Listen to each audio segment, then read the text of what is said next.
Okay, good afternoon, everybody. Welcome to our presentation for Recovery Works, Indiana's new forensic treatment program. I'm just going to do some testing real quick, make sure that we have volume and that everybody is able to hear me. At this point, because we have everybody muted, the only way to communicate with us is via the chat window. And so we will be able to answer some questions periodically, but what we'll do is get through the presentation today and then spend some time for questions and answers at the end.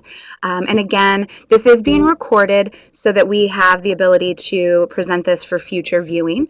Sounds like we have a major echo is what I'm hearing. I'm getting some feedback on that. Okay, sounds good on other people's end. Thank you for the feedback on that. That sounds great. Oh, mute that.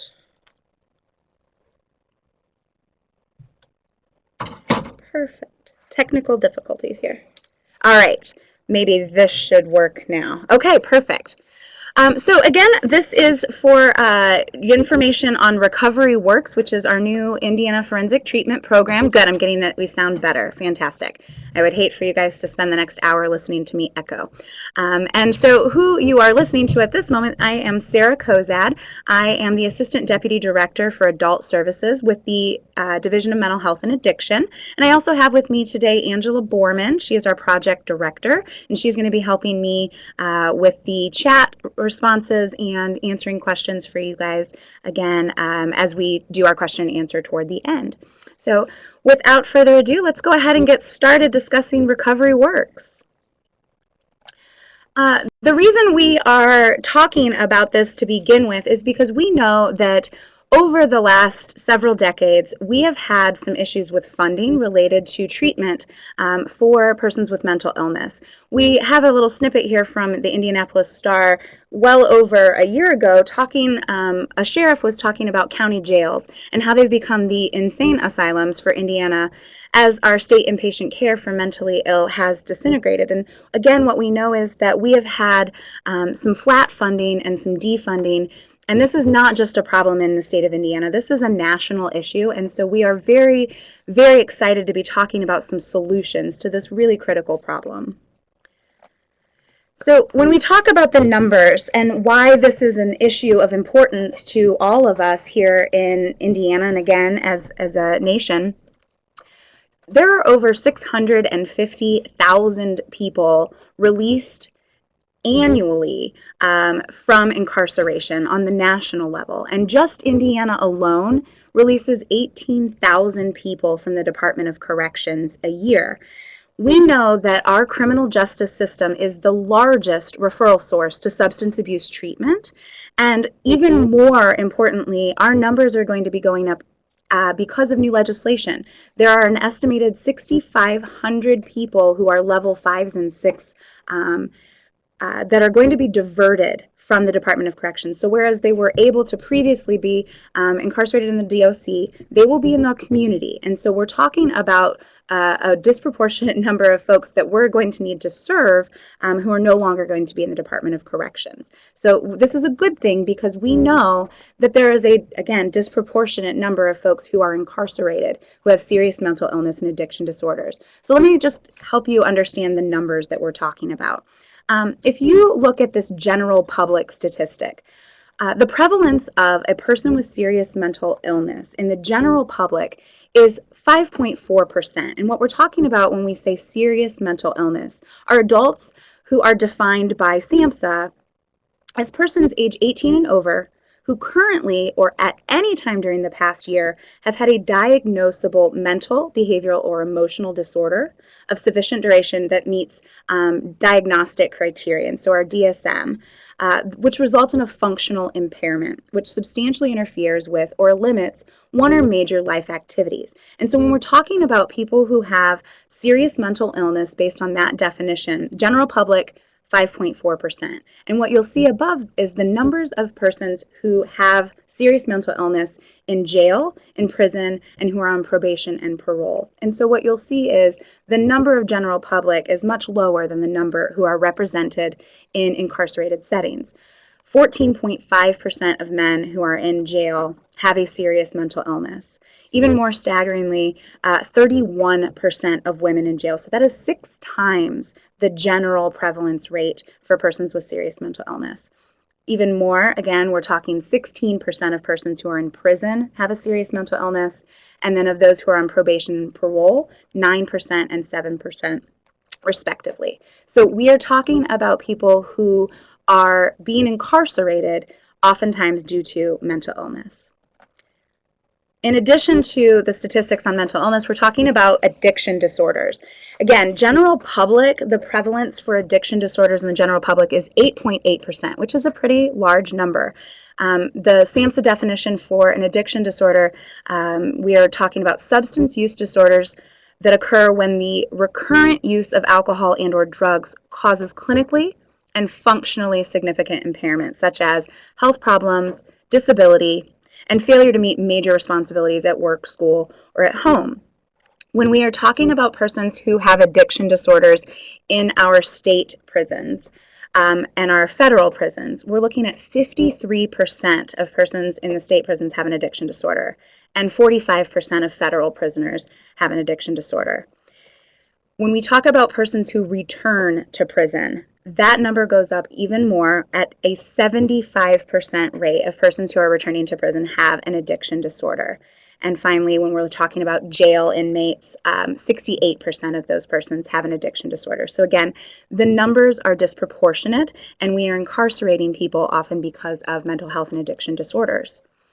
So what we know is that there are some treatment needs out there, and what we want to understand is from the treatment side and from the criminal justice side, we have some balance to public safety that we need to focus on with our access to care. And so what we understand is that there are both criminogenic needs and treatment needs, and we need to talk about those as a comprehensive approach. So when we're talking about the implications for the criminal justice side, it is first priority to focus on public safety. And when we talk about treatment providers, we're talking about access to care being our first priority. And so what we need to do is take that approach that treatment does advance public safety and health and personal recovery. Because when we are talking about the treatment side, we are looking at those safety concerns. We're focusing on how we can keep this person functioning in society, and in conjunction with the criminal justice side of things, ensuring that, again, they're staying safe and that public safety is taken into consideration. When we think about effective interventions for addressing this population, we know that interventions that have an individualized approach are going to be most effective. We also know that these programs need to take into consider risk and needs assessments that are going to inform the treatment plan. So we're going to be looking for the criminal justice side to inform on risk and needs related to the criminogenic need. We also understand that effective interventions take into consideration the intensive and targeted behavioral change we're trying to so that we can reduce recidivism as we move forward. Effective interventions also target multiple criminogenic needs. So we are looking at a wide variety of components related to the person, their antisocial thoughts and behaviors, their antisocial peers and community settings that they're going to be returning to, in addition to things like education and vocation and those pieces.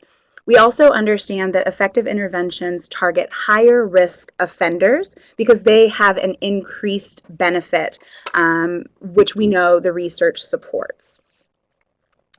So when talking about effective programs, we're talking about effective programs in reducing recidivism. We are trying to look at programs that have effective approaches to reducing recidivism. We know that those programs include educational and vocational programming, that those programs can be targeted towards substance abuse treatment. We understand that drug courts are an effective program at reducing recidivism, sex offender treatment, and then cognitive behavioral therapies. These are all components in effective programming. So when we think about cognitive behavioral therapies more specifically from a treatment side of things, we are looking at evidence-based practices that tell us we are going to see change in the cognitions and the behaviors of the person we're working with. So some things that we will be focusing on in treatment with our providers are evidence-based practices such as motivational interviewing, moral recognition therapy, aggression replacement training, reasoning and rehabilitation, and relapse prevention therapies. And again, this is just some detail about those cognitive behavioral approaches that are a component of a successful treatment program aimed at reducing recidivism.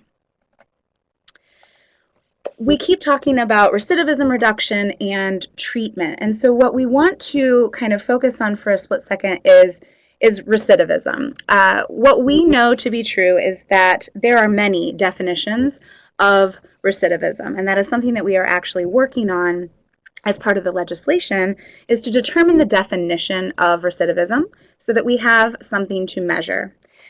What we have for you here are some statistics that were taken from a meta-analysis of various ways of defining recidivism and resulting evidence that treatment does have an impact on reducing recidivism. So if we kind of look at a big, broad spectrum of the definition of recidivism, treatment can have up to a 20% reduction of recidivism rates.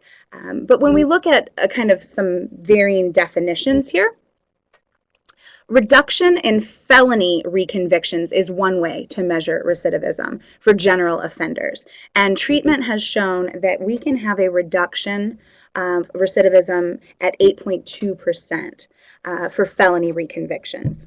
If we define recidivism simply by reduction for returns to prison, we can reduce that rate by 6.3% with treatment. And then finally, another way to define recidivism would be just reduction of reconvictions in general. And again, we can have a 4.7% reduction with treatment. The key thing again is that treatment works, and we know that any reduction in recidivism is a positive move in the right direction. So when we think about, again, treatment working, one other way to look at this would be by types of crimes. Any crime you have in your first graph, sold drugs and illegal supports. And what you're looking at here is the blue is where they were in rates of recidivism before treatment, 12 months before treatment. And you can see that there are some pretty high recidivism rates. So 48% arrested for any crime, 64% sold drugs, and 17% illegal support. And then what you'll see in the green is that 12 months after treatment, those rates went substantially down at 17% arrested for crime, only 14% selling drugs, and down to 9% for illegal support. So again, before and after treatment, we're seeing significant changes in criminal activity and significant reduction in recidivism. So thinking about treatment and best practices, we know that individualized assessments, individualized treatment planning, and linkages to services are going to be key. Things like length of time, the types of programming, and the funding resources are often factors that we have to consider, again, at an individual rate, and to take into consideration one of the most critical components of this is collaboration with community supervision. We know that treatment, again, is one side of this, and supervision and compliance with the legal requirements are the other side. And so it's taking that comprehensive wraparound approach that is going to be the best practice approach for our program. With all of this research and all of the information pointing to the fact that we have a system that has disproportionate numbers of people who are being incarcerated and we need treatment, this is where we have the pleasure of being able to work with the funding from the House Enrolled Act 1006. So this is where the Mental Health and Addiction Forensic Treatment Fund comes from. And these funds are specifically made to support services for those without insurance coverage who are involved in the criminal justice system. I have some eligibility criteria, which we will go over here in a few moments. But again, this is where Recovery Works comes from, is through the HEA 1006 funds. The Forensic Treatment Fund has two funding priorities. We are looking at funding treatment for persons who are at the pre-incarceration diversion on the forefront, as well as post-incarceration reentry services for people who are re-entering. And so we're trying to focus our funding priorities on serving people who are in the community and providing those intensive wraparound services so they can be successful in the community.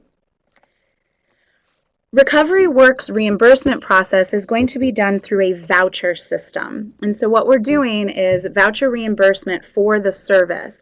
But the only way the voucher reimbursement is available is if the individual does not have these services covered by another entity. And so what we're talking about is if the person can be served under an insurance policy, an Medicaid policy, private insurance, any other Medicare program or other federal assistance program, we're talking about this being the funding of last resort. And so if it can be covered by anything else, it will be covered by anything else, and then these funds will fill in for those that are not covered.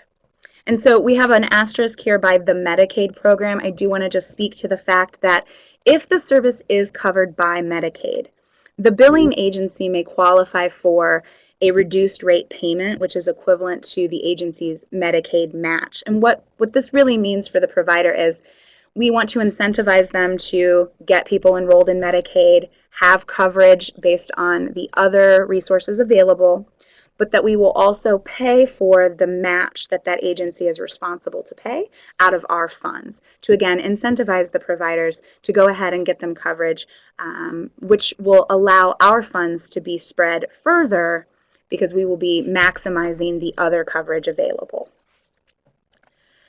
With that being said, services that will be covered by the Recovery Works program.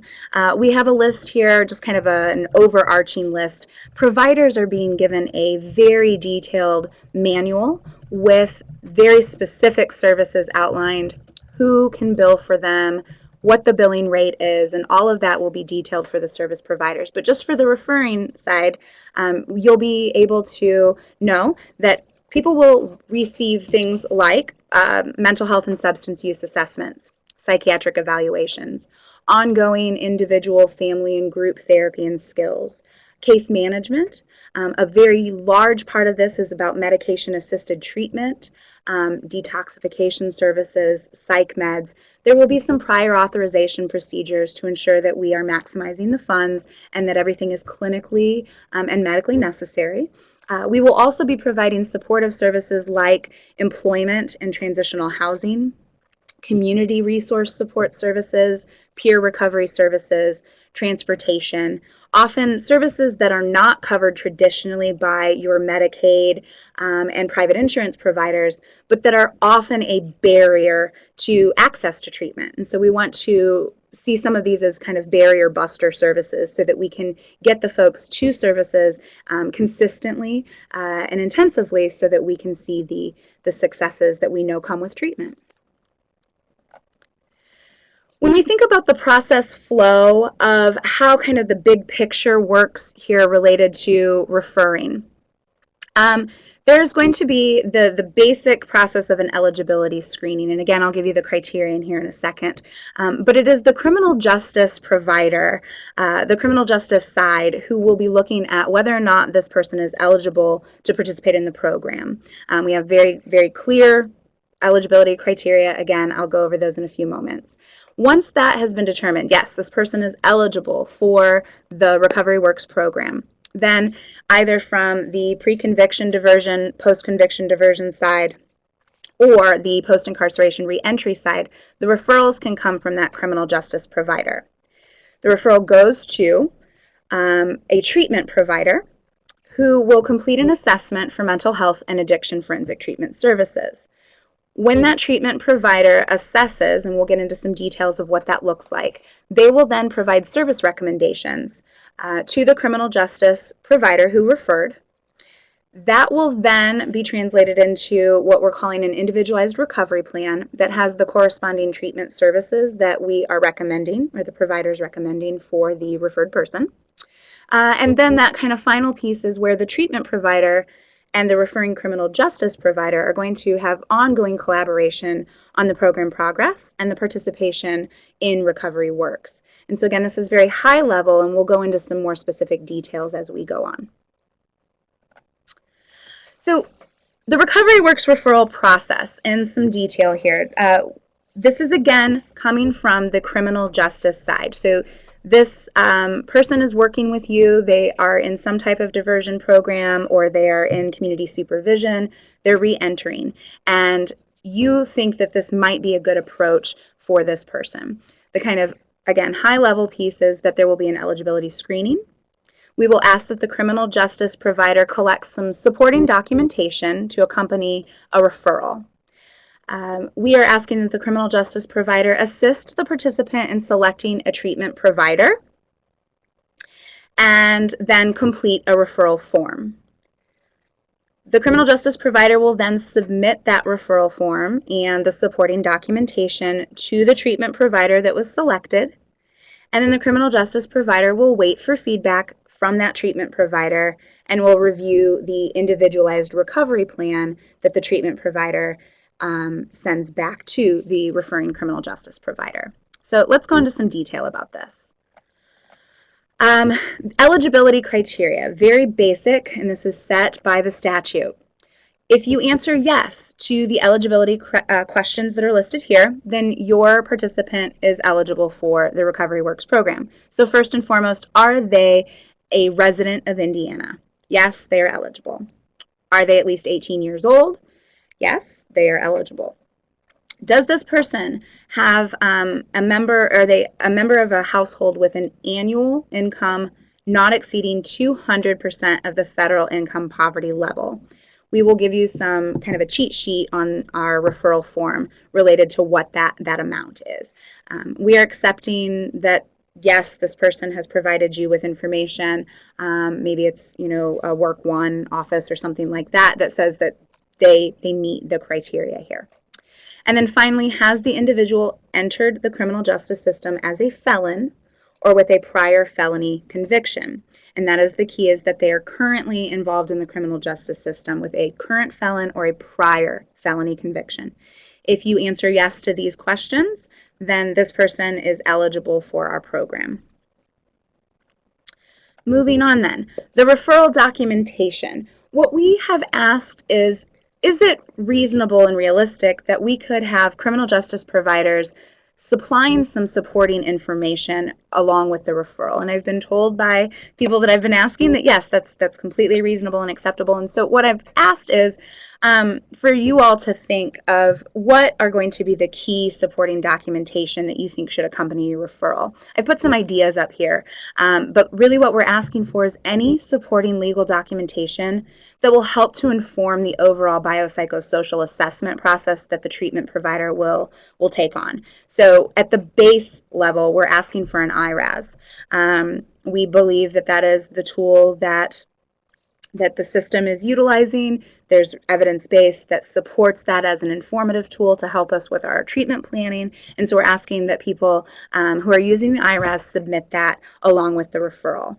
Other ideas would be court orders, pretrial diversion documentation, if there's supervision program documentation requirements, any supporting information that you deem useful as the referring criminal justice provider. The more information, the better. It will allow the treatment provider to have a more comprehensive understanding of what brings this person to treatment and the criminogenic factors that are going on. Again, we're not specifying right now what must accompany, but we're asking for things that you believe are going to be helpful to support the referral.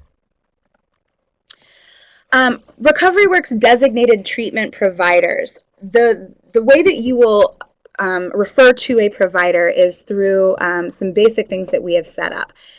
The statute has required that certified and licensed DMHA providers are the only ones who will provide service. And so that's kind of our starting point, is that certified licensed DMHA providers have been given the opportunity to apply to become designated Recovery Works treatment agencies.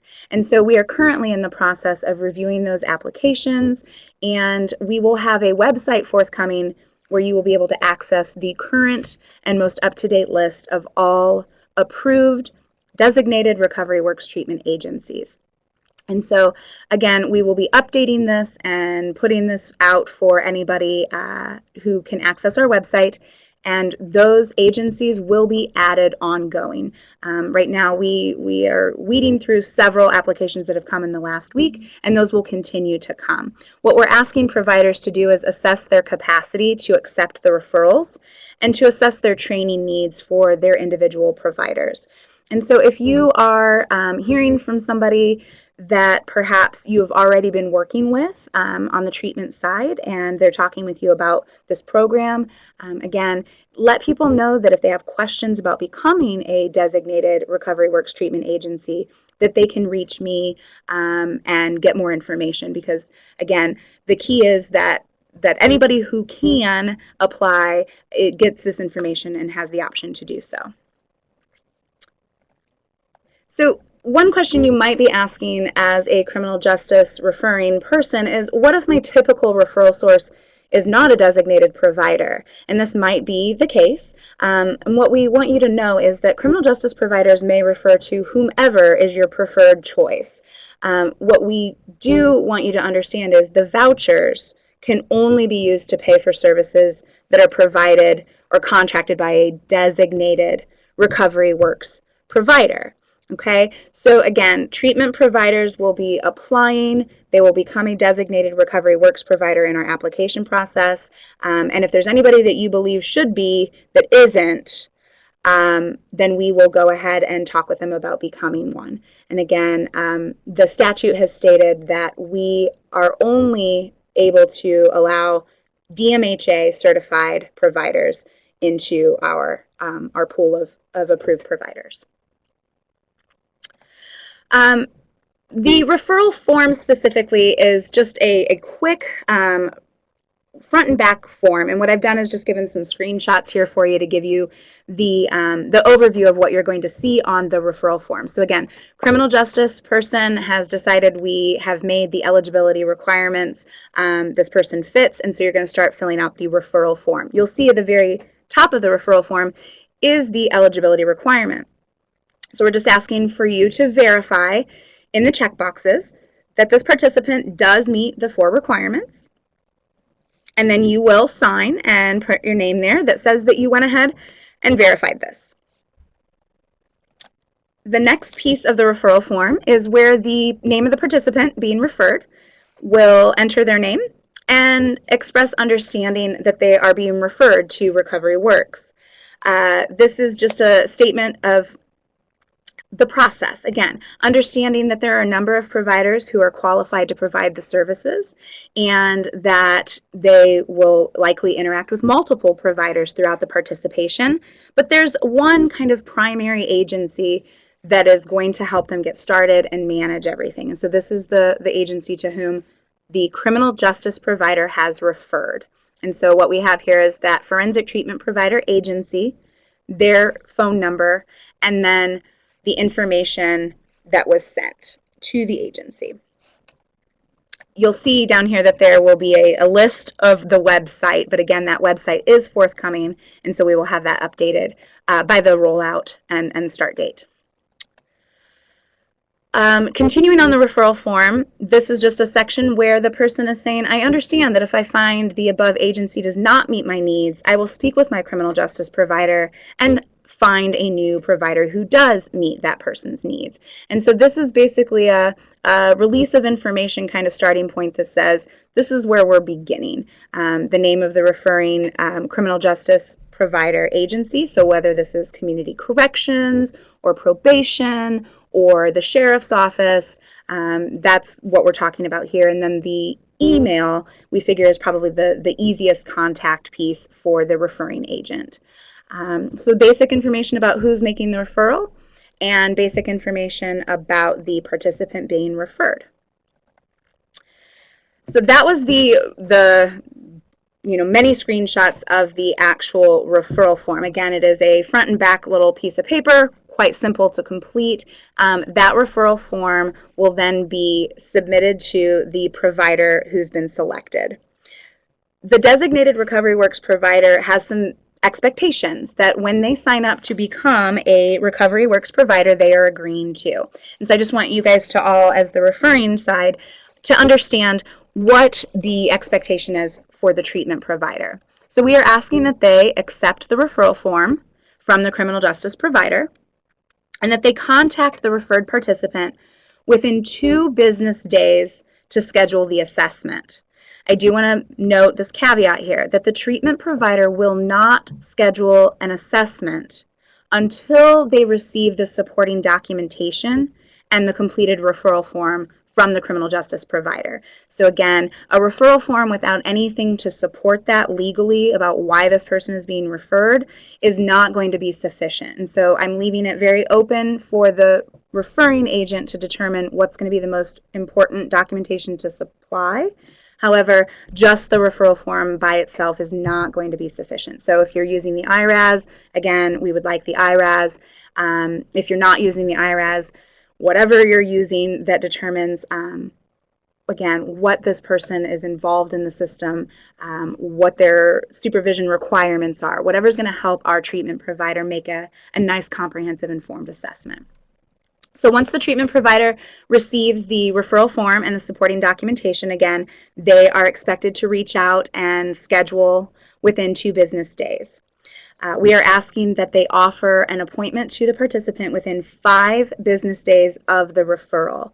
So again, this is the expectation that this will not be a wait list, that they won't be waiting 2 to 3 weeks to get in for services. The key is that we want intensive wraparound services beginning immediately upon referral. So the treatment provider will notify the criminal justice provider regarding the outcome of the contact. So if they are able to make contact and they get that appointment scheduled, the criminal justice provider will be informed of that. If, however, they attempted to schedule, weren't unable to reach the person after multiple attempts, the criminal justice provider will be informed of that. And the treatment provider will be seeking some support from the referring agent to get this person scheduled. Some additional expectations. Once the initial appointment has been scheduled and the referred participant attends their intake assessment, the provider, the treatment provider, will go ahead and obtain all the necessary participant consent and release forms so that they can communicate with all of the appropriate people. They will complete a biopsychosocial assessment, again, a comprehensive treatment assessment that's looking at all of the various needs and strengths of the person being referred. The treatment provider will guide the participant through the development of what we're calling an Individualized Recovery Plan, an IRP, and then they will share this Individualized Recovery Plan with the criminal justice provider. The treatment provider will be engaging this participant, referring accordingly, and collaborating with all members of the treatment team for, again, this nice comprehensive wraparound approach. I mentioned the Individualized Recovery Plan. I just wanted to give you a quick snapshot of what this will look like. Again, a form that will be provided back to the criminal justice provider that basically states these are the services that they've been recommended for, and who's the payee, because they're going to be looking at that. Is this Medicaid covered? Is this third-party insurance covered? Is this HIP? Or are some of these covered by that, and then forensic treatment's going to cover these certain services? This is not the exhaustive list of services, mind you. This is just a snapshot of the beginning of the form, and I wanted to show you that there's a signature of acknowledgement. We're just asking that the criminal justice provider acknowledges, yes, we saw this, we understand that these are the services that they've been referred for, and then you'll keep this for your records. And then back to, again, designated provider expectations. Just finally, we're asking that once they've completed that individualized recovery plan and they've submitted that to the criminal justice provider who referred, that they'll start providing services based on the IRP. What we have told our designated providers who are applying is if they are unable to provide recommended services that are recommended in the IRP, that they need to be partnering with another agency in their area. We're asking them to do MOUs, Memorandums of Understanding, with partner agencies so that the full comprehensive menu of services can be offered. We also understand that there are some limitations in our state of accessibility to services, and we are going to be assessing that as people submit their recommendations for who they're going to be contracting with. So if we kind of see service gaps and things, this will be something we'll take into consideration, and we'll be looking into how we can offer services in all of Indiana. But again, that's an issue that we'll be looking into.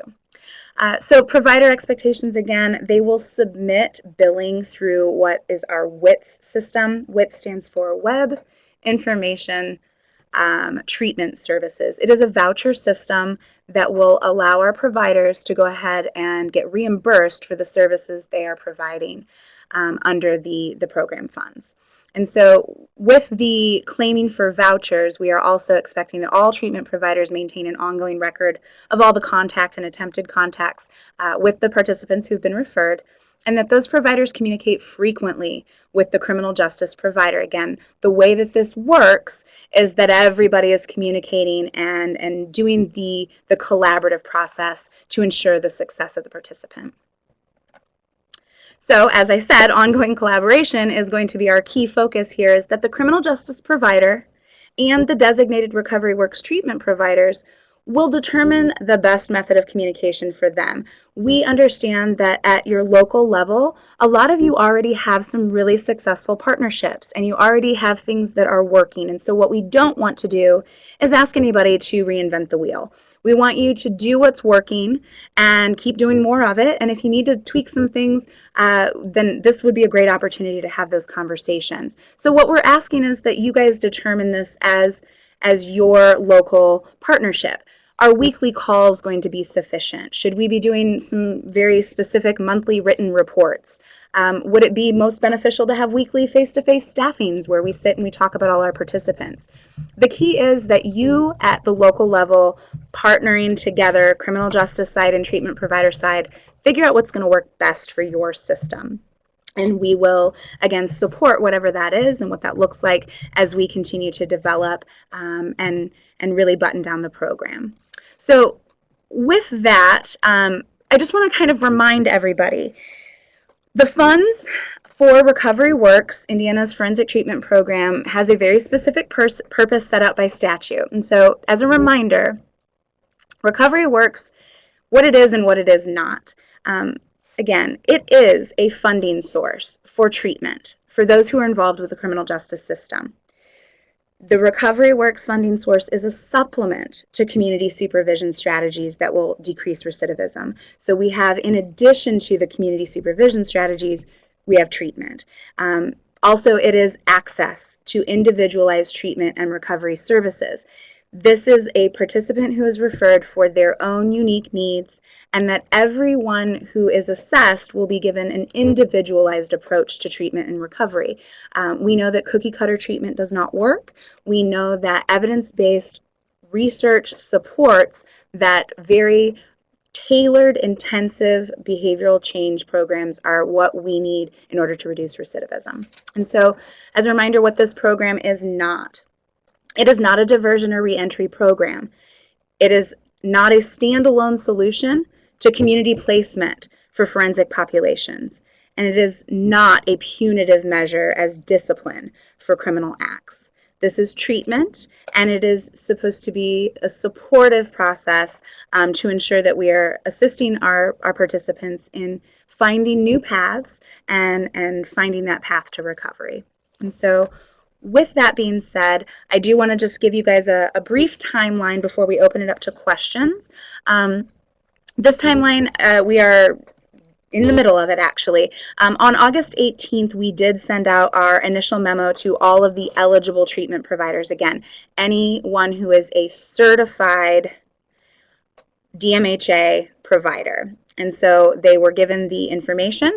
There was a webinar that was hosted on the 21st. And actually, thank you to several of you out there for getting with your treatment providers and letting them know it was happening.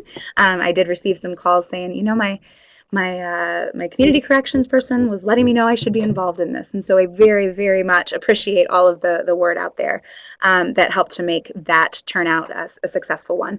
So if you do hear from other providers who didn't get that information, we recorded that webinar and it is out there for future viewing. And so we can get that to folks who did not hear it on the 21st. Today is the 5th, and so we are hosting our webinar with the criminal justice providers.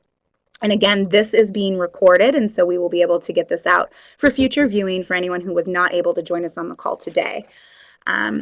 That next piece, I apologize, it looks like my screen's a little funny, but we're talking about webinars then with treatment providers toward the last week of October, where they will be getting some really hands-on training for how to utilize the voucher system, all of their very specifics about the policies and procedures and the manual. We are shooting for a November 1st internal testing deadline in order to get our voucher system up and running so that we can start providing services and claiming for vouchers Monday, November 2nd. We are on a very tight time frame because we want this money out there and we want services to begin. Really, our biggest issue right now is just ensuring that our voucher management system is going to be able to go live at that point.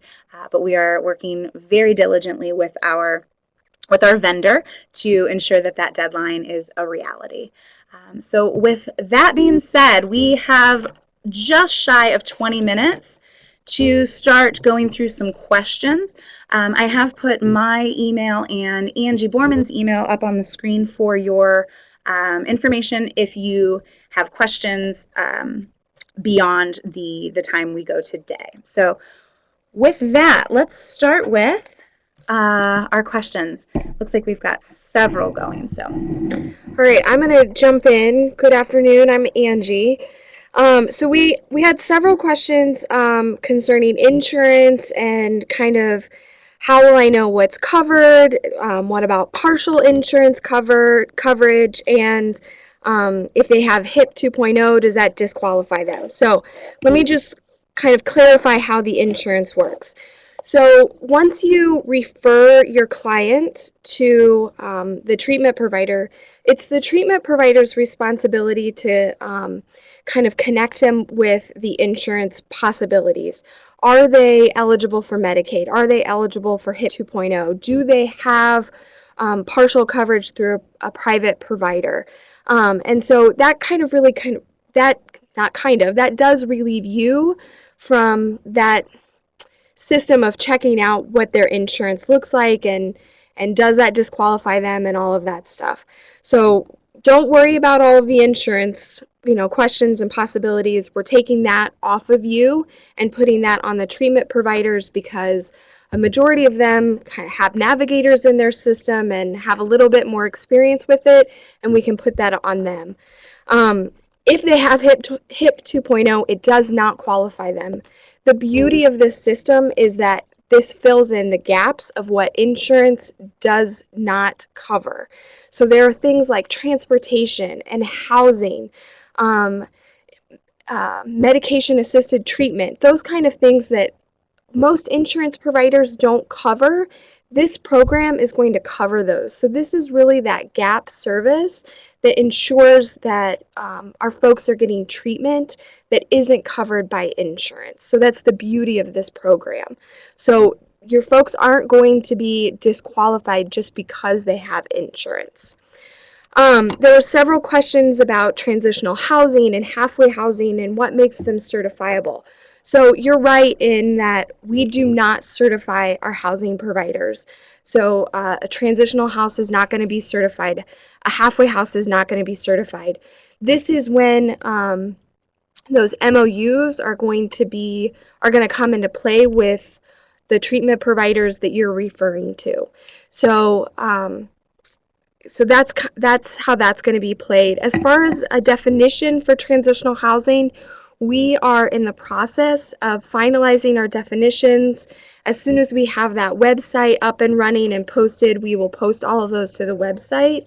Once we have them kind of finalized, we'll also share them via email with everybody, and so you'll get to take a look at those shortly.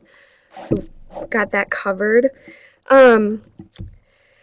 So there was a question about certified and licensed or certified or licensed when Sarah was talking about the providers. So as Stephanie noted kind of in the comments here, The statute is very clear that our providers have to be certified and licensed.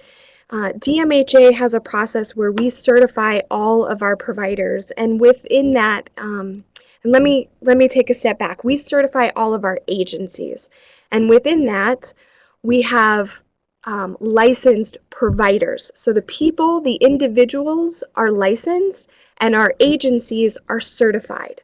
So that's why it's certified and licensed.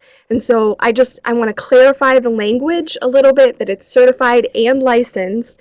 And sometimes we get mixed up a little bit with agencies and providers and agencies, and the language is all a little mixed up. So sorry for the mix-up. We have certified agencies and licensed providers. So it's certified and licensed, but it just the way that we say it, sometimes it sounds a little confusing. Where do we get the provider app? If we had a website that was up and running, we would send you to there, but we don't yet. So if you want to email Sarah or myself, we can send it to you, and then you can send it on to your provider friends, and we can go from there. One of the other questions was, does the release cover IRAS and PSIs? So the referral form is not a release. It is a referral form. So each of your own agencies need to have your own release of information form. It's not a legal document that says this is a release of information. It is simply a referral form. So make sure that each of your agencies has your own release of information form to cover your own selves, okay? Can you do referrals via email? That's perfectly fine as long as you're doing it via secured emails. We want to make sure, again, that you're all covered. Will we cover non-direct services, such as staffing cases or court testimony or things like that? Unfortunately, this does not cover things like non-direct services. However, it will cover case management, right? Yes. But court testimony and staffing cases and things like that is not really considered case management because you're not working directly with the client. So those are just things to think about. Okay, so more questions have popped up as we've been talking. So let me scroll back up here. Just some basic housekeeping ones that I see. We will be making the PowerPoint available. What I will do is I will send a follow-up email to everyone who has participated and everyone who's been invited that will include the link to the webinar, so that you can pass that along for those who were not able to join us today. I will provide you with the PowerPoint, and then again some additional information that Angie and I have been speaking about as we have gotten these questions today. So we will get that out for you guys. More good questions. Let's see. MAT certified. Yes, Vivitrol will be covered. That is under the statute, so it will 100% be covered. If they are referred and they have completed, but then it's discovered that they need more services, can they be referred again? If they have not used their entire allotted amount, of course they can. There is an annual cap on each client, and the money will follow the client wherever they go, so they most certainly can be referred again. So there's a question about DMHA certified and only ICATA certified but not state licensed. These are fantastic questions. I'm actually scheduled with folks to talk with IPLA and to ensure that we are making everything as clear as possible related to who can bill for the services, and we're specifying that to ensure that our DMHA rule and state license and all of that is considered. So we will be forthcoming with that information. It's just being kind of finalized as we speak.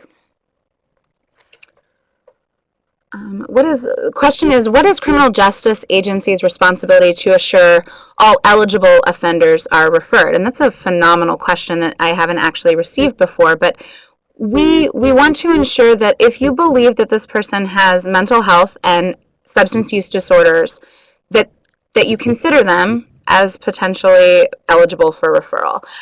The statute did not, and maybe somebody else who's out there has read it and sees something that I didn't see, but there isn't any specification in there related to the criminal justice agency's responsibility. I think the key is that you know it's available, and that if that person meets criteria, that you're looking at it as an option. Another question, are work release participants eligible, or are they considered to be incarcerated? Fantastic question. The way that we are determining who is eligible is, are they able to leave their facility? And so there are some work release participants who are able to go to work and maybe even have a little extra pass in order to go to an appointment or treatment. Those folks would be considered eligible. If they are not able to get out into the community and see their treatment provider either at an office or in a community setting, then those persons would not be eligible.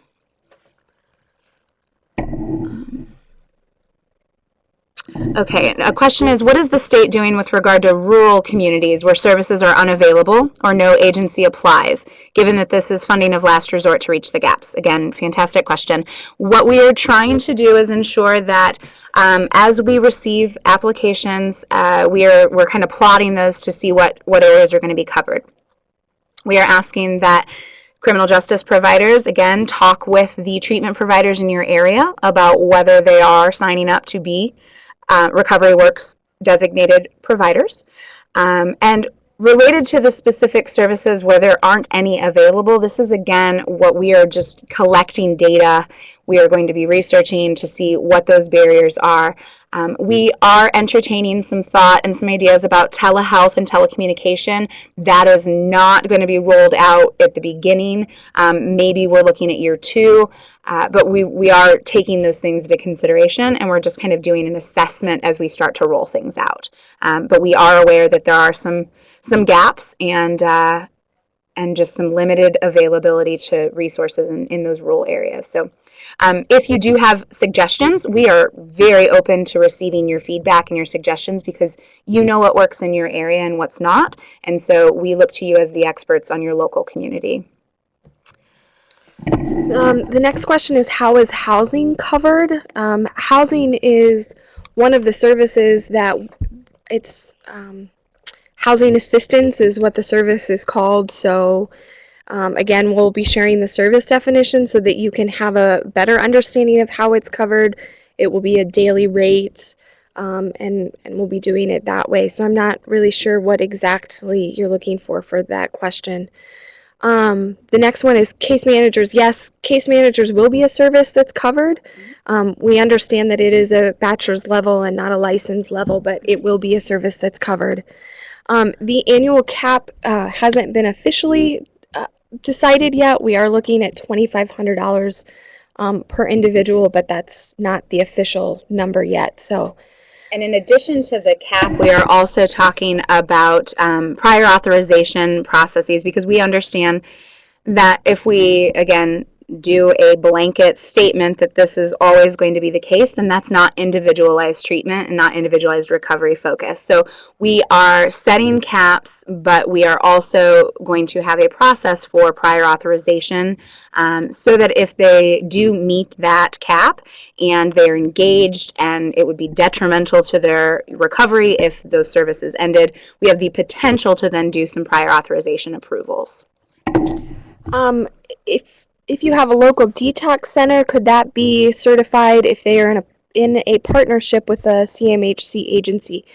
Detox is one of our services that we will be covering. So yes, we will be covering that one.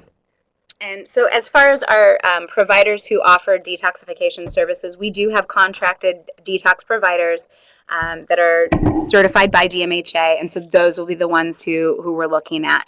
If there are others that you're talking about who are not certified with DMHA, I would be open to hearing who you're thinking about, but they have to, again, have DMHA certification to do so.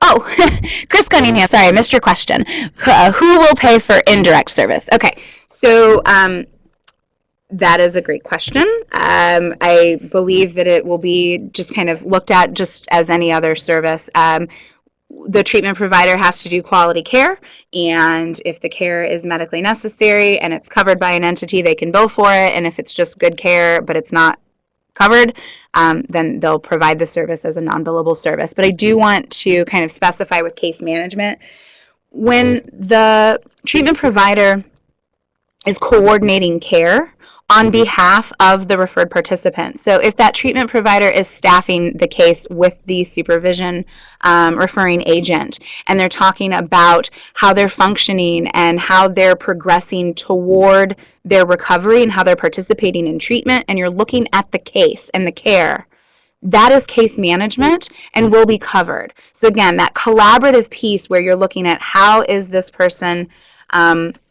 functioning in treatment, that is case management, and so that will be covered. As far as writing court reports and those pieces, that is not specifically a direct service.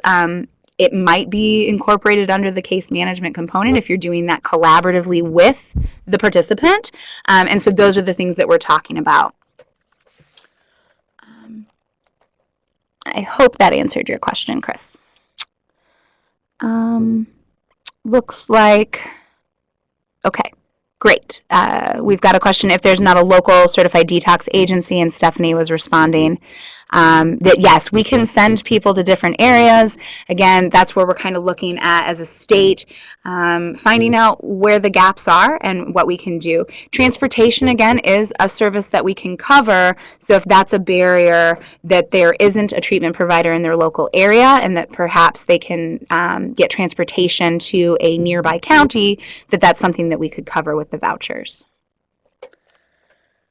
Okay, so we have roughly 3 minutes left. It looks like the questions have stopped.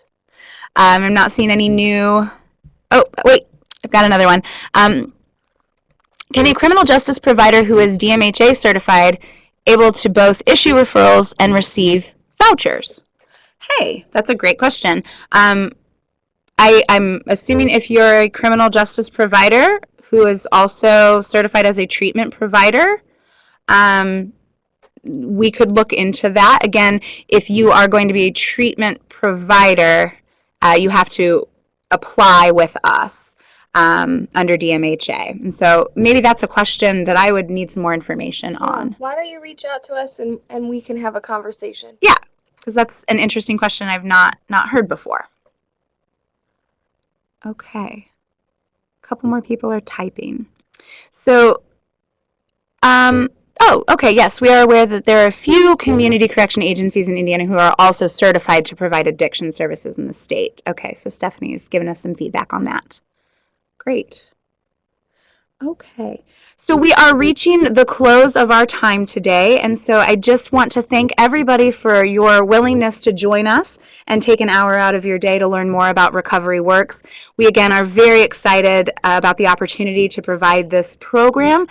We are very anxiously awaiting our November 1st rollout date, and we will be continuing to provide communications to keep you all in the loop. As I said, again, if you have questions, please don't hesitate to reach out to myself or Angie at the emails that you have on your screen. And if you've heard of anybody who should have been a member of our audience today who was not, please do pass along the information and let them know that they can reach out to me directly, and I will be happy to assist them. Again, I will look forward to feedback and information. Again, the key to success is that we're all working on this together and that we are all taking into consideration what works in your area so that we can make this a success. So again, thank you so much, and have a fantastic rest of the day.